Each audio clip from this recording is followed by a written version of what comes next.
Bonjour, bienvenue à tous les amoureux de Jésus-Christ, que Dieu vous bénisse infiniment.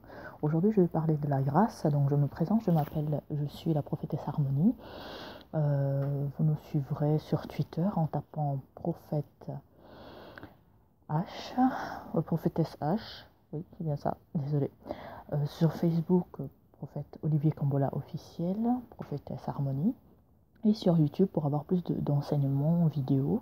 Donc vous taperez le centre de gloire Emmanuel. Donc là je vais parler de la grâce, donc pour une deuxième partie, donc la grâce que Jésus nous a fait, donc le salut qu'il nous a accordé à travers son sacrifice. Donc c'est une grâce. Donc je vais soulever certains points très importants concernant cette partie-là.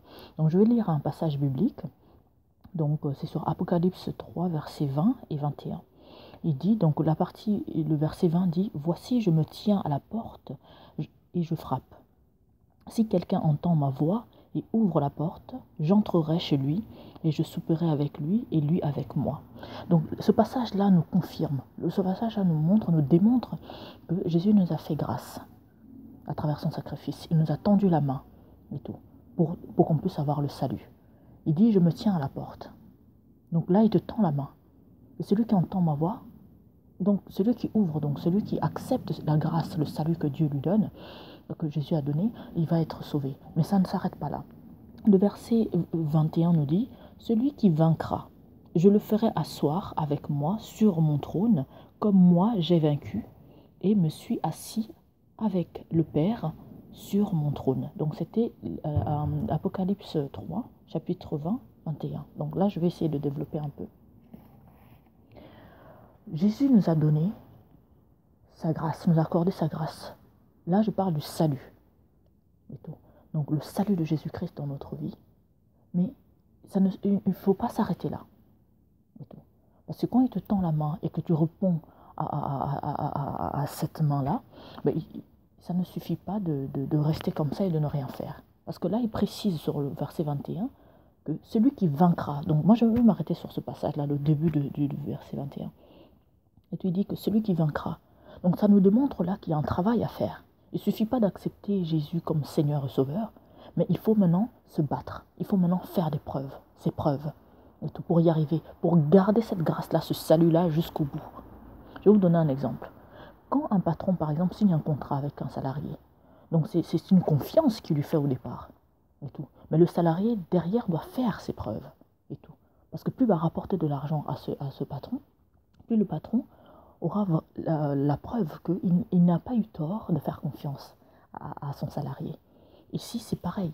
Jésus nous a accordé son salut, a accordé sa grâce à travers son sacrifice. Mais maintenant, c'est à nous de prouver à Jésus qu'il n'a pas eu tort de le faire. Et tout.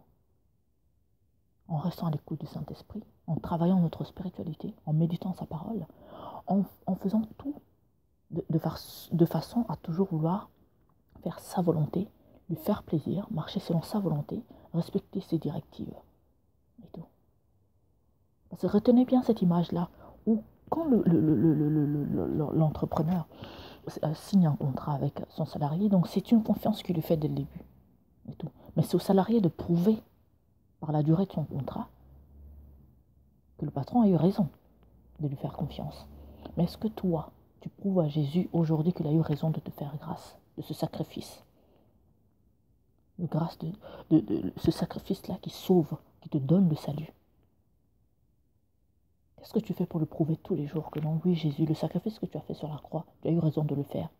Je vais tout faire pour t'honorer, je vais tout faire pour respecter ta parole, je vais tout faire pour t'aimer, continuer à te servir, continuer à te suivre.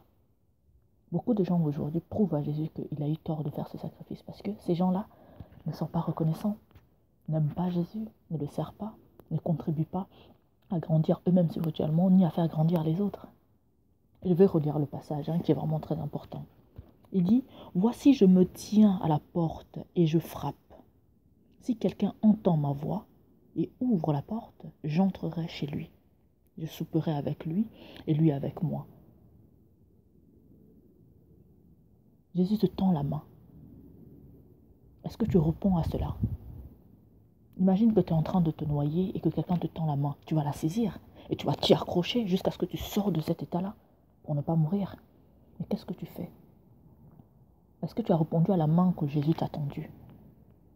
Et si oui, il y a le 21 qui nous dit, celui qui vaincra, je le ferai asseoir avec moi sur mon trône, comme moi j'ai vaincu et me suis assis avec mon Père sur le trône. Donc là, Jésus nous montre encore qu'il a fallu que lui-même qu'il fasse aussi ses preuves pour qu'il puisse s'asseoir sur le trône.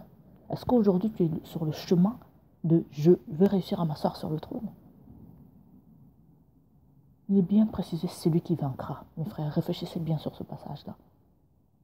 C'est très important. Ne restez pas sur vos acquis. Ne dormez pas. Vous devez vous battre. Comme on dit, il y a une expression qui dit la vie est un combat. Et là, on nous montre, celui qui vaincra réussira à s'asseoir sur le trône. Jésus a frappé à ta porte, il t'a tendu la main. Si tu l'as saisi, c'est très bien. Maintenant, il faut que tu puisses te battre. Il faut que tu lui prouves qu'il a eu raison de ce sacrifice-là. Il faut que tu lui montres que non, oui, je veux me battre. Jusqu'au bout, j'aurai la victoire. C'est comme des athlètes, ils commencent à courir, ils ne s'arrêtent pas sur le chemin. Ils font tout pour arriver à destination. Ils font tout pour gagner. C'est très important pour vous aussi, bien-aimés dans le Seigneur. Jésus nous a donné sa grâce. Il nous a fait grâce de sa vie. Prouvons-lui qu'il n'a pas eu tort de le faire. Prouvons-lui qu'il n'a pas eu tort de le faire. Que Dieu vous bénisse infiniment. Soyez dans la joie, soyez dans la paix. Je vous aime énormément. C'était la prophétesse Harmonie. Que Dieu vous bénisse, qu'il vous bénisse, qu'il vous bénisse. Gardez bien ce verset en tête. Donc c'était Apocalypse chapitre 3, versets 20 et 21, que nous démontrait que nous devons vraiment faire nos preuves.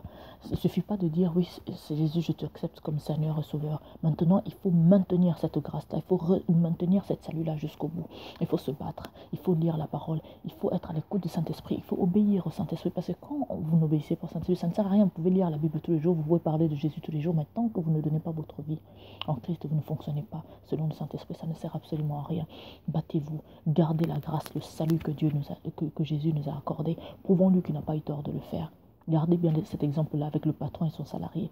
Jésus nous a tendu la main, il nous a donné la grâce, il nous a fait grâce. Maintenant, prouvons-lui qu'il n'a pas eu tort de nous donner cette grâce-là.